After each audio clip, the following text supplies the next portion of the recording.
Oh, you came from the city? You came from East New York? You came from Bed-Stuy? You came from Ozone Park? You came from all of those places, and you here, and this is what you are now from there? Come on, you know what I mean? What?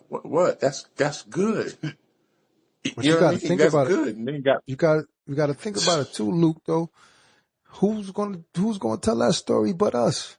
That's us.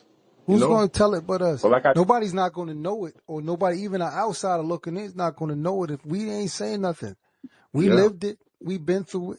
We came up through it. We raising children, like you said, and grandchildren. It's up to us to tell that story. It's up to us to let people know the historical event of who we are when we came from.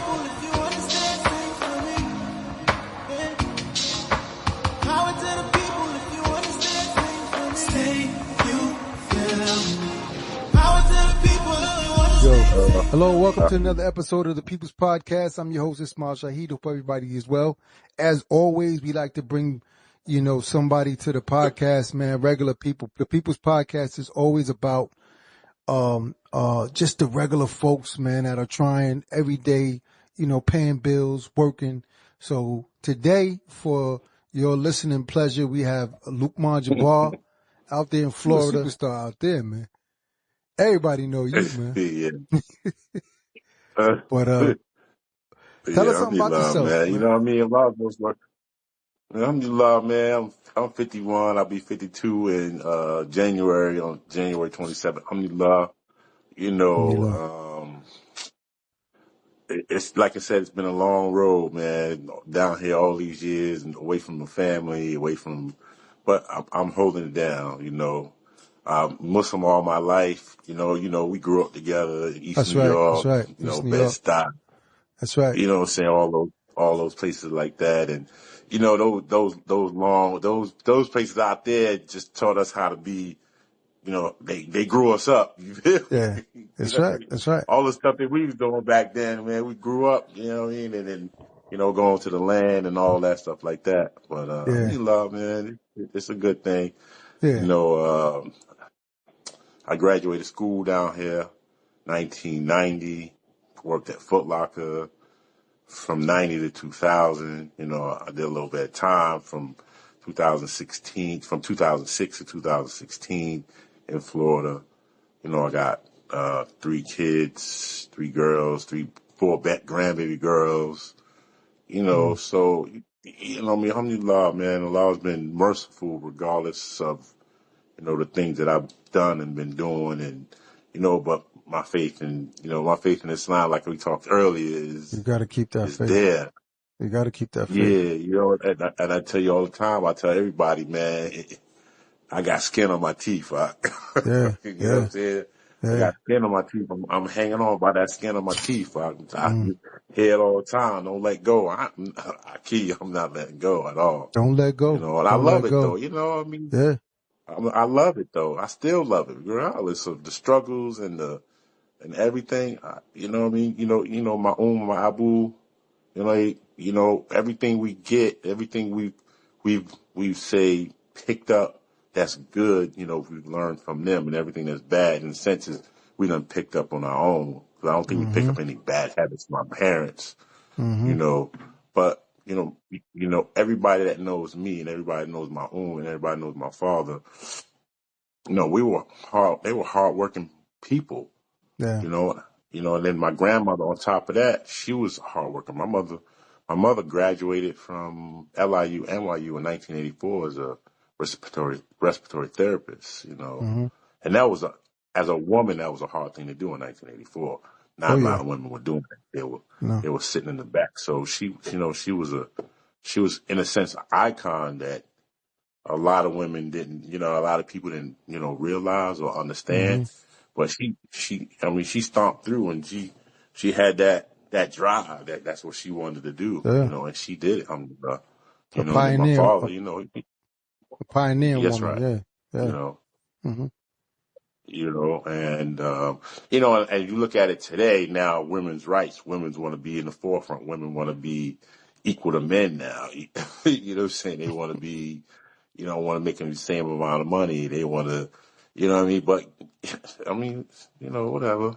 We can't, And then, my we father, can't, we can't take uh, that away. We can't take that away from women, man. Let women well, have, no, I'm not trying to take, women should have it. I mean, if you're in the workforce, you should have equal pay. And yeah. it shouldn't be because Well, you're a yeah, woman, you're getting less pay. Yeah. I'm not trying to take that from them. You know what Yeah. I'm saying? I'm not trying, I'm really not, because it's women that, like I said, my own, she worked Hmm. hard. You know Hmm. what I mean? And she showed me, my brothers, and how to work hard too. You know what I mean? Hmm. That's our family. And I'm not trying to take any of that from any woman, because they could do the same thing. It could be, I know some sisters that got a couple degrees, masters Yeah. and all of them. Oh yeah. Oh yeah. So, but I'm talking about the ones that do all the complaining about, why this and this. I mean, whatever. You know. Some of that stuff is distraction society. You know how the internet Mm, works, man. The internet works where, they want to feed a certain group of people, some certain type of information. They send all this distraction to that direction, man. And some of that stuff is distraction.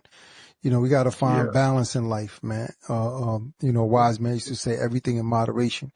So, Yeah. um, some of these things, man, you got to find a balance with, man. And people who haven't found their balance. So if they want to push something that's to the extreme, Mm, they haven't found their balance, and that's up to them as individuals to try to find that. So yeah, yeah. yeah. And, yeah. And then, in what, 87, 86, my grandma moved to Florida.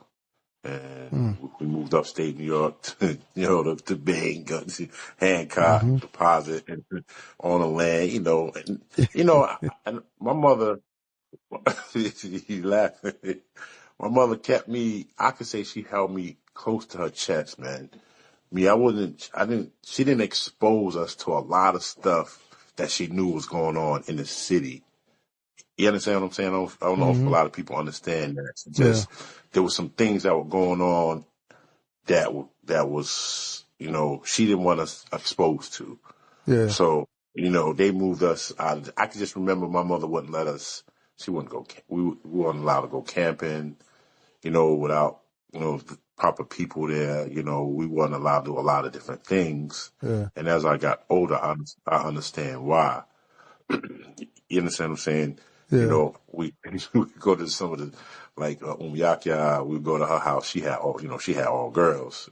yeah, We sit at the door. We had to sit at the door because, you know what I mean? Just how we was as Muslims, as we yeah. grew up as Muslim children growing up, the separation. Not that it was a bad thing, but, it's for our protection, and I think my mother held me close to her chest because she wanted to safeguard us, and I think that's why I'm the way I am now, because of that safeguardness that she instilled in me back then, or instilled in my brothers and stuff like That that, and strength sisters, she instilled, man. Us growing up Yeah. together and knowing each other for so long. Of course, we know each other's mothers. And your mother was a very strong woman, man. Not just, her love for Allah subhanahu wa ta'ala was immense. Her love for her family was immense. Her love Yeah. for her children was immense. And in her way of protecting, that's her way of loving. Some Yeah. people express love in different ways, in different forms. Different ways. And, Yeah. and yeah, and your mother she was a Yeah. very, It, it, man, yeah. auntie, man, we loved her. We I loved her can. dearly. I'm in love. I'm in love. Yeah. It was crazy growing up too, man, because being Muslim, I can remember the time when, it's time to make a lot. We had so many different ways they got to get us up to make a lot every day. We Yeah. kids. Yeah. We don't understand that, Joe. We don't understand that at all. Like, why you gotta hit me so I can get up to make some lot? Why you gotta pour this cold water on me so I can make some lot? Why, Yeah, what I'm yeah. saying? Why this and why that? And you know what I mean? You don't understand that until you get older, until you have Until your you own get kids, older. or until you out there, Yeah. until you out there on your own, and you Mm-hmm. realizing that, man, these joints, that foundation, that without that foundation out, you know what I mean? No, no. People be astray. Even when I did my time, even, I did from 2006 to 2016. And people come inside the gate and try to find them some protection, try to find them a gang, try to find them something to, you know what I mean? Something that they can relate to or some type of protection. I got in there. I made my salat, put my prayer rug out. It was time for salat. I think it says in either in the Holy Quran or in Hadith, it says, when you get somewhere, establish your prayer. You know what I mean? Establish that joint first. It says in Holy Quran. And that's what I did. Yeah, and I laid that. That was it. It was a wrap. After that, they ain't messing around. I mean, I got in a couple of scuffles here and there, but that's because the big man, he's so humble. He ain't doing that. He make prayer all the time. Let me go in there and try him real quick. You know what I mean? They got to get busted up. Let them know. I mean, yeah, I'm big, I'm humble, but there's nothing to play with over here. Yeah. Stuff like that. Yeah. But all those retreats that we had upstate and the stuff that we went through and the stuff that, all that stuff held me down, alhamdulillah, inside the gate. You know what I mean? Because if I didn't have that, if I didn't have my upbringing from my parents, if I didn't have those retreats that we had all those years back then, we toting water and we sleeping outside in the tents. It's cold at nighttime and the bonfires and the classes that we had and the more the community love that we had for each other back then, as kids, like we didn't when we had retreats, me, you, and all of us had retreats. We didn't have what the brothers have now. We had to get that. We had to get it. Yeah. We had to get it. We had to really get it. And alhamdulillah, that right there has caused just has made me a different person too, especially inside the gate. Yeah. When I say inside the gate, I mean in prison. In prison. Inside, But you've been inside the gate, meaning inside the prison system. Yes, inside the prison system. That joint held me down because I knew how to, make my wudu. And it's not a cleanly place in there. I mean, they try to keep it clean, but it's not a cleanly place. Your bed and your, going there and making your wudu. At one time they had an outbreak of some type of bug disease or something like that. You can hear me okay? Yeah, I can. And we had to stay on our bunks. We had, you know what I mean? They brought our food in there, but, making your wudu, salat 5 times a day and you're reading, that was just, it was something different. Yeah. They were like, people wanted to know what to do. How do you do it? How do you maintain? I've learned some things that I brought out, and I left some things there. If you understand what I'm saying, I can't explain it specifically, but there were some things that I just left in there. There's some things that I took out, and that's also made me who I am. What was do you want to share anything behind the reasoning for the time spent inside the incarceration? Yeah. I mean, if you want to share your story, you can share your story. You don't want to share it, I mean, it's up to you. Well, yours, man. Maybe not at this time, but okay. Not about why I went inside there. Just being inside there and making me who I am, who have made today. me who I am now. Today. Like the reflection and stuff, the time you had to reflect and all of that, everything that I'm saying now is my upgrading from New York and my parents. From New York and how I'm holding myself down. And Islam. I thought about, is there something better in Islam? You know what I'm saying? Why do I got to get beat to make salat? Why do I get water poured on me to make salat?